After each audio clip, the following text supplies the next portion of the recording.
Hi, everyone. I'm Charlie Miller, the curator of Off-Center at the Denver Center for the Performing Arts. And I'm Sarah Baie. I'm the director of programming at the Museum of Contemporary Art, Denver. And welcome to our virtual Friday Fish Fry with Adrian Miller. I'm really excited. I think this is going to be a lot of fun. Adrian is our first ever guest curator for Mixed Taste, and we thought it would be fun to mix it up and invite him to come up with ideas for the mini-series that just concluded this week. And we also thought it would be fun to invite him for lunch to talk about it. That's it. Well, hopefully it'll be fun. All right. Adrian Miller is a food writer. He's an attorney. He's a certified barbecue judge, and he lives here in Denver, Colorado. He is, by day, the executive director of the Colorado Council of Churches. And he previously worked as a special assistant to President Bill Clinton and a senior policy analyst for Governor Bill Ritter. His first book, Soul Food, The Surprising Story of an American Cuisine, One Plate at a Time, won the James Beard Foundation Award for Scholarship and Reference in 2014. His second book, The President's Kitchen Cabinet, The Story of African Americans Who Have Fed Our First Families from the Washingtons to the Obamas.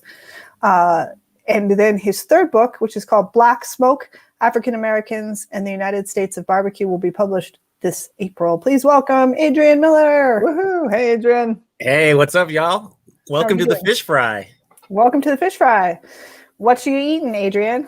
Well, I've already devoured it, but I went old school and I made my own catfish sandwich. Always, so I know. You always have to be an A student. Yeah. So white bread, fried catfish, coleslaw with some hot sauce on it, more white bread. Slamming. That sounds delicious. Yes. And where are you eating from, Charlie? Well, my food is about to be delivered. I'm watching the driver on Grubhub, but it's coming from the Blazing Chicken Shack 2 on East 33rd Avenue. And I have a catfish dinner with 2 sides coming, and I'm really hungry. So I'm going to get up when it comes and go get my food and then join you again. That sounds great. I'm eating from Jenna Ray's Wings and More, which is here in my neighborhood in Whittier. And I'm also having a catfish dinner with 2 sides, red beans and rice and fried okra, my favorite side. Sarah, and my food just came, so I'll be right back. All right. I was going to say, Sarah, you're showing me something. Well, you know, Adrian, a lot of what I know about soul food, I actually know from you. In fact, you and I have known each other about 14 years because I met you when we did our very first mixed taste together. And I have here that was back in 2007, if you can believe it. Wow. And our first mixed taste that we ever did together was on soul food and existentialism. Do you remember that? I do. That's one of my favorite, actually. Yeah, that's one of my favorites too. Yeah, especially during the Q&A session when somebody connected the two. Mm-hmm. And I wish I had written it down because it was so beautifully stated. But yeah, I love that one. Yeah, I kind of remember it too. It was talking about, and you can talk about this, I think, in more detail because I'm just going off my memories of it. But it was talking, your talk on soul food talked about slavery in the African diaspora. And you were talking about how soul food really was this cuisine that had come from what people had brought with them from Africa, combined with what was available in the southern United States. And existentialism is like how and sorry to all the existentialist scholars in the audience, because this is a vast oversimplification, but it's existentialism is about how your destiny is not quite predetermined, but it's also not quite your own making. It's sort of a fusion between the two. And I think someone brought up a question or made a connection that soul food is really existentialist in its very nature. Yep, exactly. So, I think you beautifully captured what was said. And I just had never thought about it that way, but it made a lot of sense. So I love that session. Yeah. And this summer, you spoke on trendy soul food with Kirk Johnson, who was speaking on Polar Forests when our first virtual mixed taste. And that was your 1, 2, 3, 4, 5, 6, 7, 8th mixed taste that you have given over the history of mixed taste. I think we have a slide of all your mixed tastes, maybe. Here it is. Oh, there it is. So you spoke, as I said, in 2007 on soul food and existentialism. The next year, you spoke about soda pop when we talked about the extreme death rituals of Borneo and soda pop. That was with Dr. Christina Krebs. And then the next year, you spoke on hot sauce with Jewish mysticism with Rabbi Levi Johnson. And then Chicken and Waffles in the Ice Ages, which was a classic. That was also with Dr. Kirk Johnson as well. And then in 2012, you talked about Kool-Aid pickles. That was a classic. And space weather. In 2014, we brought you back to talk about soul food because we just can't get enough, and Salvador Dali. In 2018, it was on presidential drinking and the golden ratio. That was when Charlie was curating the series. And then this year with Polar Forest and Trinity Soul Food. Yeah. So just looking back on all of those, some definite moments. I remember with the hot sauce and Jewish mysticism, we played a joke on the crowd. So I was the one who was going to speak first.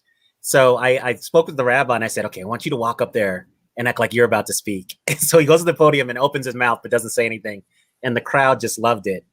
And then another classic moment was during the chicken and waffles one. That was the first time I ever got heckled at Mixed Taste, because during the Q&A, someone said, hey, I just don't really find what you talked about interesting. And if I had, if I was a quick thinker, just given that Kirk had talked about ice ages, I would have connected it by saying, that's cold, baby. But I wasn't fast enough. You have the benefit of 10 years of thinking like on that to like come up with that witticism. Sometimes that's what it takes for me. There you go. So no, a lot of great memories. And I just appreciate Museum of Contemporary Art and then DCPA for just giving me this opportunity to just explore all of these topics and share them with people. Because I just love sharing these interesting things that I come across with others. So I just appreciate y'all. Well, we appreciate you. And I remember I remember all of your talks because I feel like you've opened up these doorways in my mind to understanding things better, like soda pop.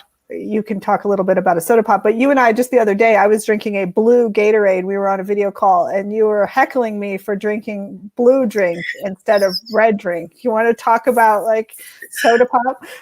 Yeah. So the interesting thing was how soda pop was kind of like medicine, and people thought of it as almost supernatural, that the bubbles that they saw in nature and like hot springs and stuff, they thought those were spirits. And so a lot of the early soda pop was just trying to capture that magic in a bottle, so to speak. So to see that, the evolution of kind of carbonated drinks. And then, I talked to Adam Lerner about this idea that nature can be tamed somehow, plays out in soda pop. And then to see the ways that soda pop kind of evolves. And then what the fun for me was at the end, I talked about soda jerk culture. So, there's a time when people would go to soda fountains as the main kind of entertainment. And so the lingo that develops around soda jerking was a lot of fun. So to throw out those terms and then hear the audience say, oh, I know what that means. And usually it was, people who are a little bit older. I think they had a lot of fun just kind of bringing those memories from their childhood. But in soul food culture, the thing I harp on is red drink. And, in soul food culture, red is a color and a flavor. So Black people don't get caught up in calling things cherry or strawberry or that has hints of cranberry. It's just red. But a lot of youngins like purple and blue. And so as I wrote in my soul food book, I do believe the children are our future, that we should teach them well and let them lead the way, but not on drinks because they're messing it up. I just need to interrupt and show off my delicious plate here because... Oh, nice. Oh, I got the catfish platter. There we go. With some green beans and rice. I've already started munching. I put the packet of hot sauce on the top. It's very, very good. That's a good looking. For the recommendation. And the hot sauce on there is nice. You took it out of the clamshell. You plated it. That looks I know. Well, I thought it needed to be a little classier than the takeout container. Plus, I get worried about germs. So,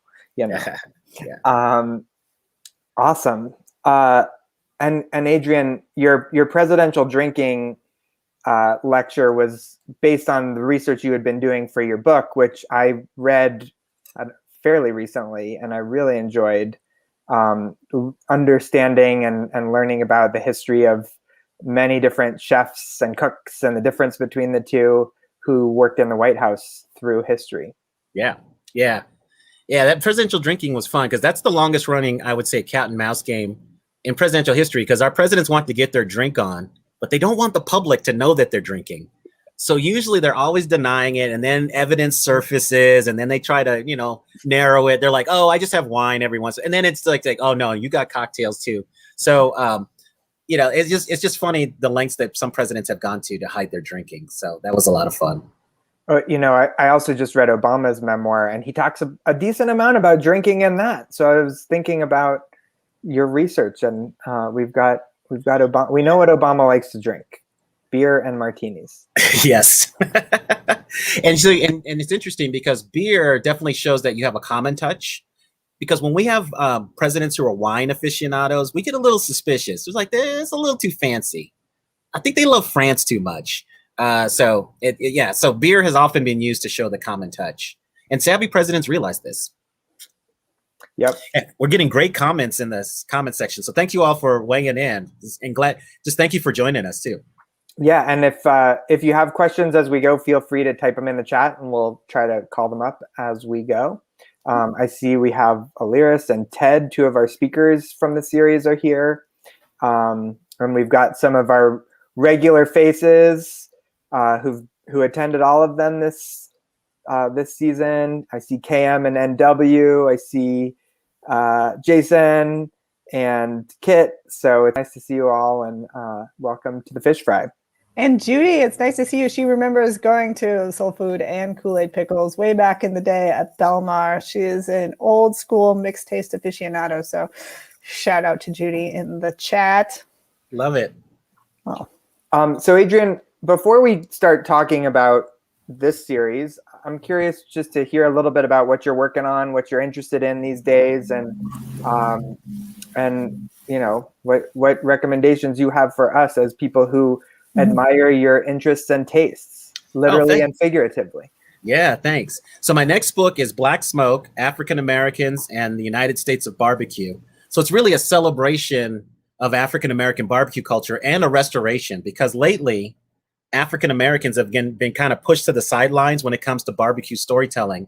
So what I tell people is that food media has basically fallen in love with white dudes who barbecue, and they're telling Black people who barbecue, we're just not that into you.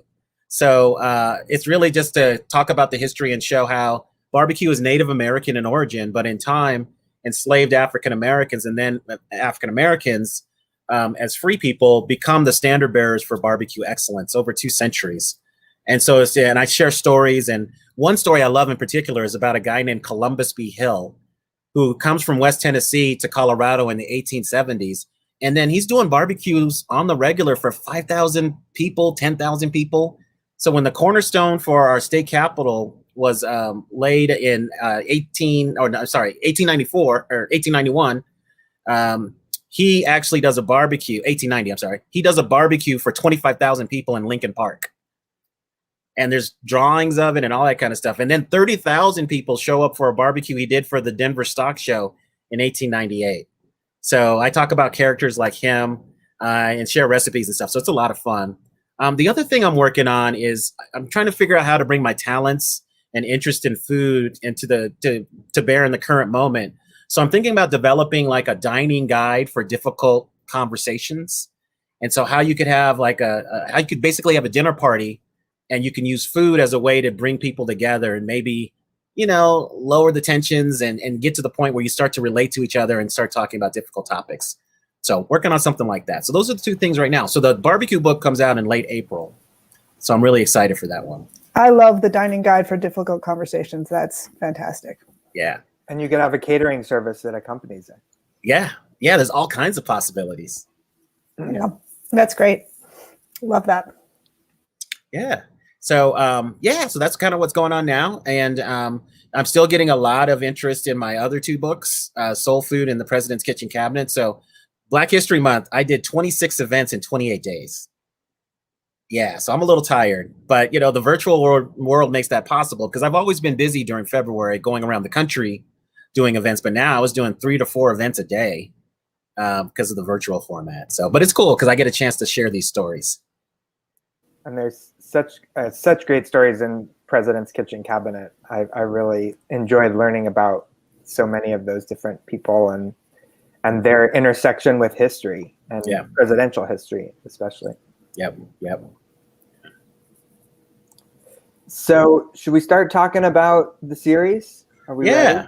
Yeah.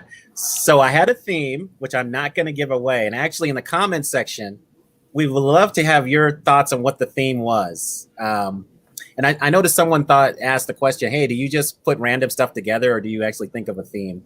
Mm-hmm. I'm paraphrasing what they said. So would love to hear what people think. Well, and I think also it looks like Jason was asking about like how pairings are made. Yeah. Sarah, do you want to kind of share some of the wisdom that you've accumulated from doing this for many years and that you imparted to me as I joined on as a partner a couple of years ago? For sure. But I would also say that this is the wisdom that we developed years ago, and then it evolved certainly in your care. And then as Adrian, you came on as our guest curator this year as well. So when we first started doing Mixed Taste, it was myself and Adam Lerner, who some of you in the audience may know, former director of the Museum of Contemporary Art Denver and also at the lab at Belmar. And Adam and I would develop a list of topics that we were interested in. And those included things like music and art, food, of course, and then topics that felt by their nature more playful, but maybe they held hidden histories that were harder to see. So that they revealed a side of what we say internally is our cultural history, our shared cultural history. And then we would pair them. So we would pair them to really to sound funny if we're being completely honest. But what would happen is, and I'll take a case of one of your topics, Adrian, with the first Mixed Taste that you gave on soul food and existentialism, is you think, okay, we're going to have a serious talk on existentialism, and then this will be kind of a fun talk on soul food, and maybe we'll get to try some food and it'll be kind of delicious. But what happens is that in the talk on soul food, it reveals this history that is both interwoven in our understanding of our culture and our country and the way that we eat and why and how things have got to be the way they are. That kind of gets to the beauty of Mixed Taste, is like that there's these things that feel playful and funny and not at all serious, and that through greater a closer look at them, you unpack these a world that was hidden in plain sight. And what's cool is that even as a speaker, I come into the talk with some ideas about what's up, but then hearing the other person talk and then hearing the question stimulates things that I had never thought about before. So that was part of the fun as well. Yeah. And what's always hard is you take these topics that seem really far apart. So I'll take Wittgenstein and hula dancing, for example. That's not topics that Adrian presented on in either case. Wittgenstein was a philosopher and writer who spoke about language and the inadequacies of language, really. And hula dancing is, as you know, a form of dance originated in Hawaii. And through pairing them together, Wittgenstein is talking about the inadequacies of language to truly express the range of human emotion. And hula dancing is about expressing human emotion through dance because language is inadequate to do so.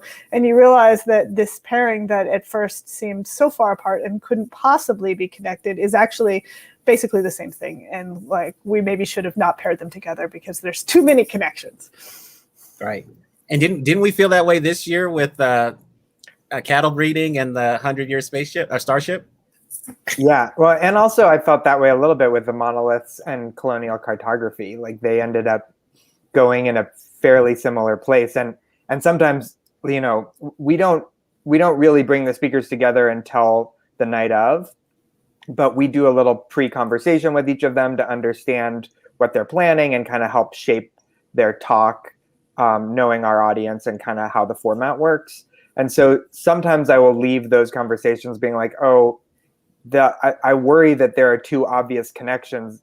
What we thought was completely had nothing to do with each other. Now I'm worried that it's going to be too easy.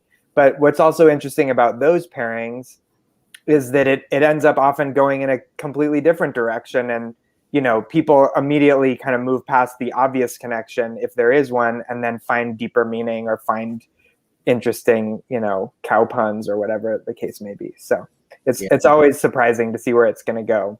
Yeah. And that's what I love about it. Nice. You love those cow puns. I cannot get enough of those cow puns. And I just wish I had more mental bandwidth in that moment to participate more fully in the pun off. But, so we've got some audience members who are guessing at or sharing the themes that they saw. let's just see what we've got here. Yeah.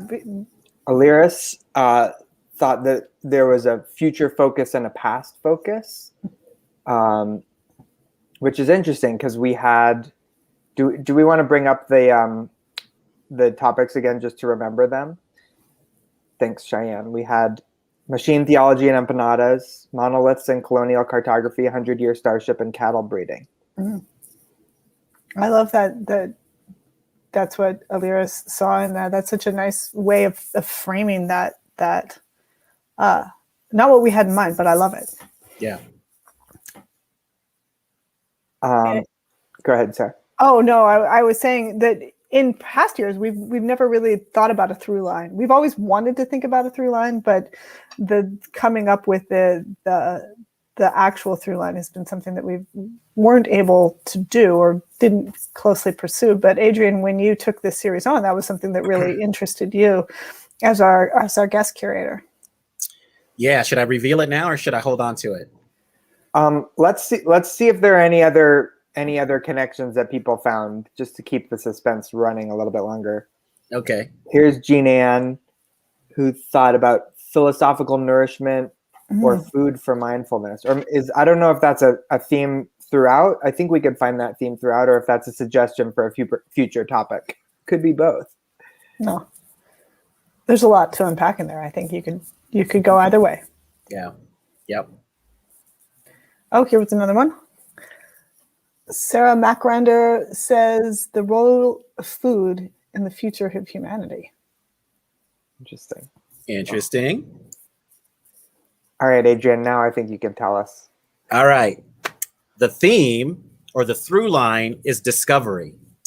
And so with each of these topics, I think they were revealing discovery in different ways. So for instance, in machine theology, and this is just my interpretation, to me, it was discovering what are the boundaries of ethics and technology. And I thought it was interesting when they were talking about, summarizing another speaker's thoughts, words, putting it together, and then representing that to the world, kind of the ethical questions there. And then it's more obvious with empanadas because, you've got this thing and you don't know what's inside it. And so you open it up and you're like, oh, okay, something delicious. So that's kind of how I saw it in the first couple of speakers. And then with monoliths, that one was a little harder for me to figure out until I heard the presentation. And the thing that struck me is when she was talking about how monoliths say something about, the individual. So I thought of it as a discovery of kind of the psyche of people and as individuals. And then with colonial cartography, two very interesting twists on that to me were, one, the actual function of map making is part of discovery, right? You're coming to a new place. You're trying to figure out how to situate yourself in this new place. But I was also intrigued when she talked about how we can create our own maps now through applications, right? Through various technologies like Apple Maps or, different technological applications allow us to create our own world in a sense and curate our own world. So that was another area of discovery for me. And then 100-year starship is again about discovery, right? Going to another place. But then when we got into the conversation, again, there was a lot of conversation about ethical considerations and, how do we figure out how to do things along the way? And then cattle breeding, that's discovery in a very specific sense to me about what are the boundaries of genetics and the questions that arise with that. So that's how I saw the through line through this season. So I would love to get your feedback and what you thought. Are there other ways that you saw discovery pop up now that you know that's what I was thinking? We loved this idea from Adrian, and it went so many interesting places. Like I said on Wednesday, and I'll say it again today, like the 100-year starship just completely blew my mind.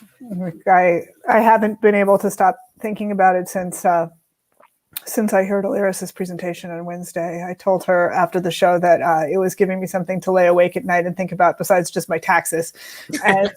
And that's so true. I can't wait to dive into reading more about this and thinking about discovery, because this future discovery also prompts a look at the past too, and thinking about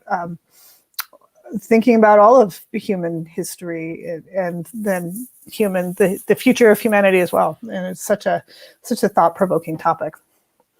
Yeah, Kit has an interesting comment here saying that a highlight for me was the subtext of disagreement that bubbled up when the topic of outsized bovine production of methane came up in the context of how wasteful and unneeded cows would be in space. It's true. But then also Aliris was talking about how a fully plant-based diet isn't realistic either when you're talking about a space voyage of 70,000 years.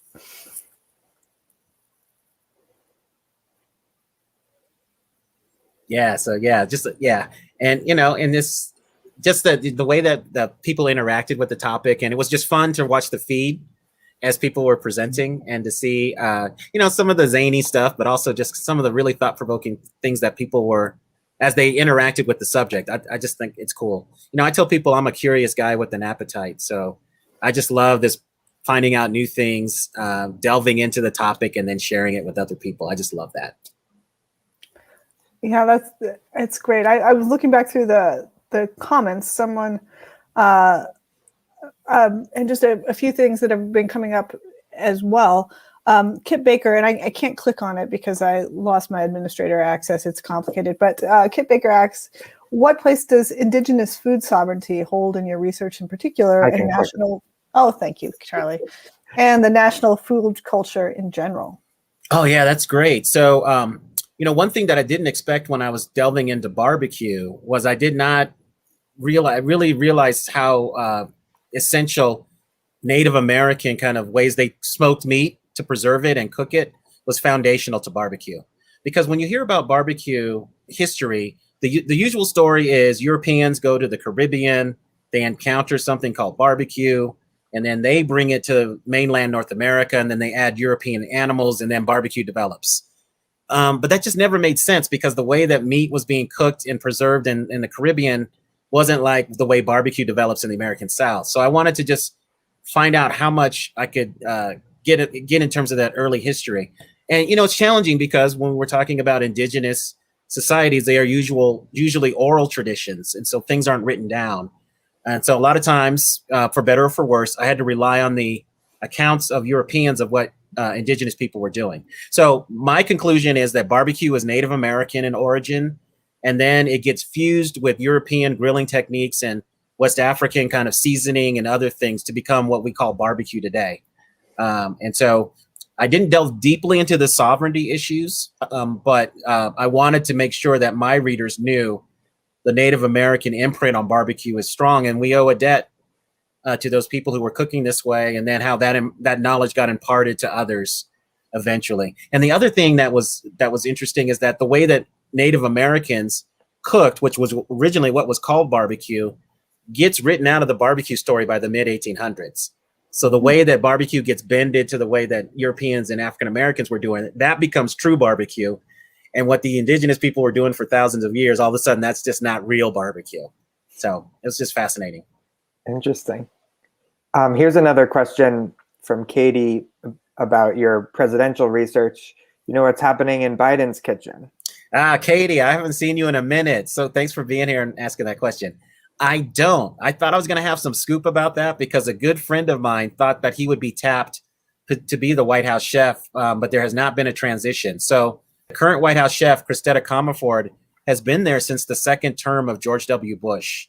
So I don't have any scoop now for you. I may get some in a few months because I have a couple of other friends who are high up in the Biden administration. And so once they get their grub on, I'm definitely going to hit them up to see what the secrets are. But if you want to know about Joe Biden's tastes, he is just a basic Americana kind of guy. Spaghetti with meatballs, ice cream. I mean, I don't think you're going to hear too much about him with arugula. And I saw in the comments, Obama got a lot of shade for talking about Dijon mustard and things like that. So he seems to be a very solid Americana kind of guy when it comes to food tastes. That's fascinating. And I heard that the Trump's Diet Coke button is going to stay on the desk, but it won't just be for Diet Coke. Ah, okay. I could see Biden having a button for Jenny's ice cream. He's a huge fan of Jenny's ice cream, so I could see that happening. How do you know that factoid? Oh, because of my good friend who's in a high up. I just texted him and just asked him. I said, "Hey, what is Biden like?" And so he told me about that. So he's a big fan of Jenny's ice cream. That's great. Yeah.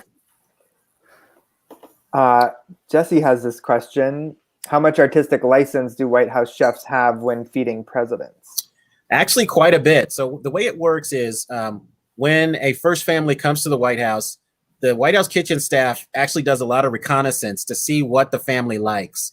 And so it's really critical in those first few months when they're doing the menu planning. That's when you start to figure out what the first family likes. Now, they know what they don't like and what they're allergic to, but in those first months, it's just feeling each other out.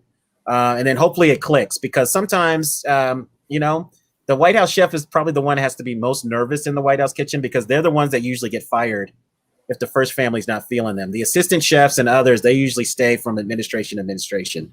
So the fact that Christetta Comerford, White House executive chef, cooked for Obama for 8 years, and the Bidens had plenty of meals cooked by her, I think she probably has the job until she wants to walk away from it. That's my own feeling. But yeah, they have quite a bit of license, and again, it's push and pull, trial by error, just trying to figure out what the first family's tastes are, and then delivering on that.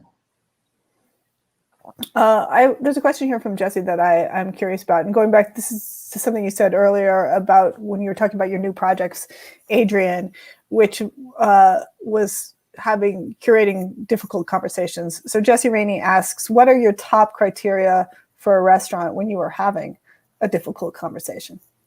So number one, it has to be good food, because if you have nasty food, that's going to set a bad tone for everything. But I think the other thing is just to make sure that the restaurant feels accessible, that the people that you're bringing to the table, they feel comfortable in that place, they feel dignity in that place. And I think sitting down at the table, eating food with someone, that's when you see the divine in other people. You recognize their humanity. And so you want an environment where people feel comfortable, because it's only after you build relationship, right? After you get to know someone and you feel like you can talk about anything, that you can move to the more difficult stuff. Because if you sit down and you take a few bites and be like, hey, so what's up with this? That might not be too successful. So it all depends on who you're bringing together, but you want to have a space that makes people feel comfortable. And, I would argue that barbecue and soul food will fill that need in most cases, but it depends on who you have at the table. But there has to be good food. Yeah. Because barbecue and soul food are foods that make you feel very comfortable, and they are delicious. So you want food that the person you're dining with enjoys eating, makes them feel comfortable. Yeah. And is delicious. Yeah. I wonder if that would change depending on the kind of difficult conversation you have. Like a conversation on religion is different than a conversation on politics. Yeah, you have a good point. So that's what I'm thinking about with this dining guide. I'm thinking about, how do you change the food for different contexts? Or is it really just about who's coming together? Not so much the subject, but creating a menu that has commonality. Like, for instance, empanadas would be a great thing. Like, you could ask everybody participating in a meal, bring some kind of stuffed food. Mm-hmm. And so they could bring empanadas, they could bring cabbage rolls. I mean, so many cultures have some kind of stuffed food, and you could bring that to the meal. And then you could talk about, oh, that's what you do in your culture? Okay, this is what I do in mine. So I see that as a way as connecting the dots and breaking down barriers. Well, and for me, that begs the question, for a difficult conversation, is it better to be in a restaurant or is it better to be in a home? Yeah, so my own feeling, it's actually better to be in someone's home. Because I think the act of inviting someone in is something that's meaningful. Because let's face it, there are restaurants that are not comfortable environments for some people, because either it's a white tablecloth, they may not feel like they can this is odd for me to say, they can let their hair down in that kind of restaurant. So you have to think about those things. But I think a personal invitation to someone's home is more meaningful. I bring up the restaurant thing because, believe it or not, a few years ago in Mississippi, like in one city, the restaurant association said, hey, if you have an interracial dining party, you get 15% off on your meal. And that was their way of trying to get people of different races to just kind of come out and have a meal together. And, you know, in Mississippi. So I was just like, hey, I could see that working in other places. Yeah, that makes sense. And it's one of the things I think about a lot, especially as the pandemic has taken its toll on us. We're almost a year into this, is that one of the things we've lost is the ability to join with other people over a meal for a conversation, whether it's in your home or in a restaurant. So all those times of coming together, inviting somebody over, having a conversation, getting to know people, or just even having lunch with your colleagues, all of those things have gone away. Yeah, so I think when we get to on the other side of this pandemic, pun intended, a lot of people are going to be hungry for that kind of interaction. And so I'm looking forward to that. You know what else they're going to be hungry for is, at least I speak for myself, they're going to be hungry for other people's cooking. Yes. I've made everything I know how to make multiple times. My family is sick of it. I am sick of it. I am going to be ready to have some new food, to try some new cuisine. And food that is served hot right after it's cooked and not gotten soggy in the box. Although this catfish that I'm eating remained hot and crispy, and I'm still nibbling, and it's still quite excellent. So, dang, I'm impressed. I was a little nervous about what the quality would be after schlepping across town to my house, but it paid off. Here's to sort of change directions a little bit. Linda here had an interesting question, wondering if speakers have had their ideas changed after the audience interaction, or at least found new ways to think about their topic. Have you found that, Adrian, as a speaker yourself?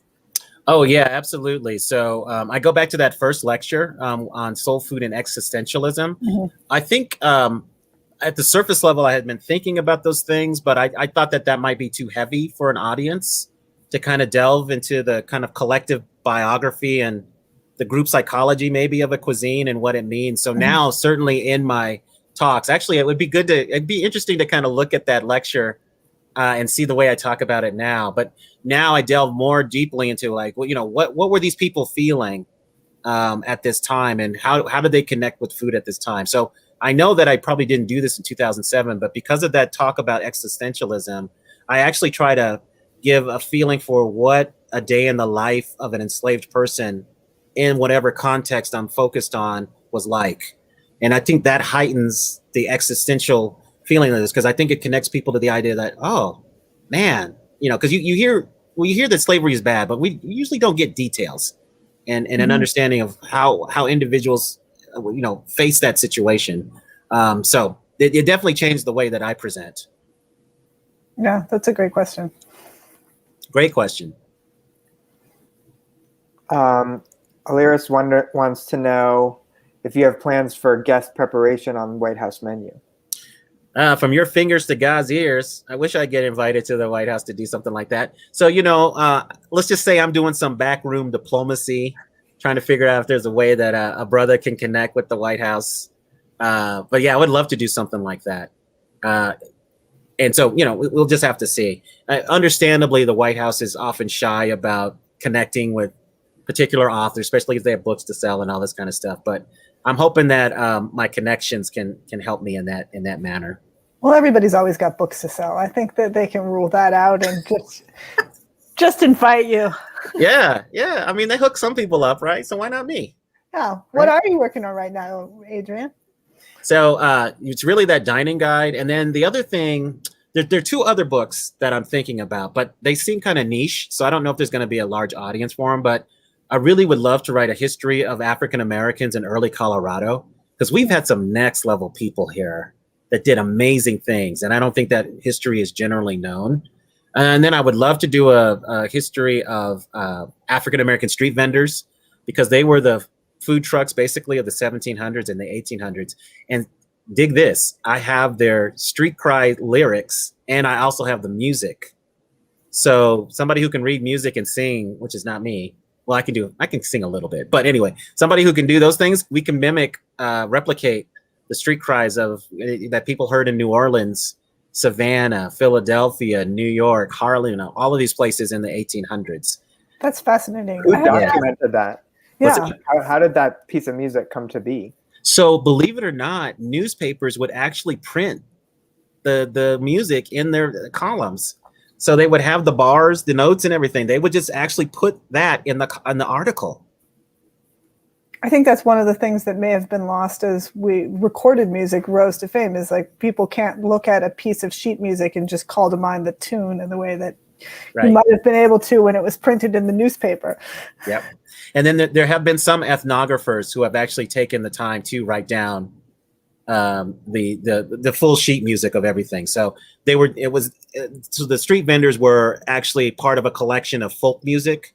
And so they were writing work songs and all these other stuff, but they included street vendors in that. So we have a lot of music available. So I'm just going to put it out there. Whatever music looks like when that book comes out, if it ever comes out, I'm just hoping that Beyonce and some of her pals will, sing the songs. I'll let her sing about lemonade if she wants to as a street cry. That's cool with me. I mean, I could see some really interesting remixing happen with some of those tunes. Yeah, I think there's an interesting musical collaboration there. Where do you start when you're researching a project like this? Where do you start, and then how do you get to the place where you wind up? So the big boon for my research has been digitized newspapers. So we have companies now that are digitizing old newspapers and magazines, and so you can actually look at sources that go back to the 1700s, even the 1600s.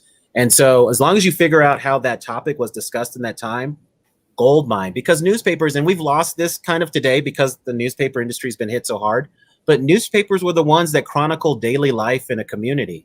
So stuff that you would never find in a book, a newspaper writer would explore that stuff because they wanted to give the flavor of their community to their readers. And so a lot of people that we think are not discussed at all in history, they are. We just have forgotten. We've gotten away from it and we've forgotten it, but they're there in these newspapers. So it's just a matter of time of, going through the newspapers. It's great that a lot is word searchable, but I can just tell you, there's a whole bunch of newspapers sitting in the Denver Public Library, the Western History and Genealogy Center, that are unread, and newspapers going back to the 1880s and stuff. So it's just a matter of, do I have enough time to actually sit down and read these newspapers, because that's the way you do the work. So it's newspapers, just searching on the internet, and then talking to people, finding out kind of the unwritten history of things. And then, in terms of research, I just love going to places and eating and just sitting down in restaurants and getting a feel for the cuisine of a place. Because I think food is often tied to a place, less so than in the past, because now we're much more mobile as a society. But you can still get a sense of place when you go to restaurants in certain communities. Yeah, I think that's true. And even despite our global cuisine, I think there still are niches that are very much regionalisms. Yeah. And I just love that stuff. I'd love to hear more about your Black history of Colorado and just some of the stories that have piqued your interest that you want to tell. Sure. So just a few quick ones. In 1895, Colorado passed something that was basically the same as the 1964 Civil Rights Act. And so an African-American legislator, he was the only one in the legislature at that time. His name is Joseph Stewart. He was from Barbados, but he makes his way to Colorado. He gets that passed in 1895. So we had a civil rights bill that was passed, and he got it passed without any opposition. Also in 1865, 100 plus Black men sent a petition to Colorado's governor and Congress to hold up statehood until Black men got the right to vote in Colorado, and they succeeded. And so statehood was delayed because these men stood up and raised their voice. There's also another woman named Julia Greeley, who was known as the Nightingale of Denver. She was a nurse, and she was known for just charity of the poor and helping. And so the Archdiocese of Denver is essentially putting her through the sainthood process. And so she's made the first couple of steps in that process. And then another guy I think about is Barney Ford, who was this entrepreneur, formerly enslaved. He was running high-end hotels and restaurants in Denver, was the 14th wealthiest person in Colorado in the 1870s. And, he goes through boom and bust, but he always comes back and prospers. And so, there's just stories like that are just amazing to me. And then Columbus B. Hill, this guy I told you about. who was part of the scene as well. So it's just, we got an interesting mix of characters. And I think because Colorado, there was racism, and a lot of people don't know there was some slavery here, even though it wasn't officially legal. But Colorado was a beacon to a lot of people. And the last thing I'll share is the Deerfield community, just a little south of Greeley. That was one of the all-black home, communities in the country where African Americans were trying to show their own kind of independence. And then the last thing, I'm sorry, all these things come back, is Lincoln Hills, which was a resort area kind of in Gilpin County. And that was one of the most highly regarded African American resorts west of the Mississippi. And so we have all this stuff as part of our history. There's a great mini documentary about Lincoln Hills at History Colorado in one of their permanent exhibits that I remember. Yeah. It's really interesting. Yeah. And then looking at Denver history, I don't think a lot of people know this, but Cherry Creek used to be a black neighborhood. It was called Cowtown. And this was back in the days when Denver was much smaller footprint. And so that was actually kind of suburban in a way. But that was an African-American neighborhood. And there's still a few families there, multi-generational families still there. Not many, but there are a few still there. It's fascinating. I think that would be, doesn't feel like a niche book to me. All right. Well, I don't get a lot of love from commercial publishers. I tell people whenever I feel too good about myself, I'm just going to submit an idea to a commercial publisher. So I can get dissed, and they'll like pop. I think that's true of, all of us. Yeah. For sure. If you have any other questions for Adrian or for Charlie or, even for me, go ahead and type them in the chat and we'll take some questions as we go. Yeah, we're actually going to need to wrap up here pretty soon. So this is officially your last call for questions if you have any, I think. I guess I'll also say, we shared on Wednesday night that we're going to be doing our normal summer series out of the Sewell Ballroom, and we will also plan to live stream it, given that we don't know exactly what health orders will allow at that time or what people will feel comfortable with. We haven't started thinking about topics for the summer, but if you have any that you would like to suggest, we're always open to great topic ideas or speaker ideas if you know someone specifically. So feel free to drop those in the chat if you're interested, or you can always email them to us at offcenter@dcpa.org. That'll make its way to my inbox. Yes, that's what Charlie, Adrian, and I call doing our job for us. Thank you very much. Appreciate that. I think that was one of the things that made this this mini series so much fun. Is like Adrian had ideas and connections that were way beyond, I think, the things that Sarah and I are thinking about, or that our extended networks or our colleagues are thinking about as we're brainstorming topics. So it was really fun to learn about new things and to have the tap into the brilliant mind of Adrian Miller.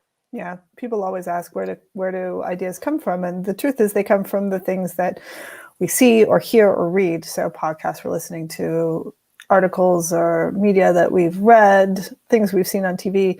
And so we're only limited to the amount of time that each individual person has to dedicate to those things. So that's why, Adrian, it was wonderful to have you as a part of this, because you brought with you a whole new wealth of ideas of things you've been reading, listening to, and thinking about. Yeah. Well, it was so honored. I was so honored to be a part of it. So thanks. It was fun. Thank you. So I think that concludes our little. Oh, I see a question. I see a question from Kit. Oh, yeah. How important was Colorado to the Green Book? So great question. So actually, several places in Colorado show up in the Green Book. So in Denver, the Rossonian Hotel, which was a restaurant as well, and kind of a jazz spot, and being currently renovated, that was in the Green Book.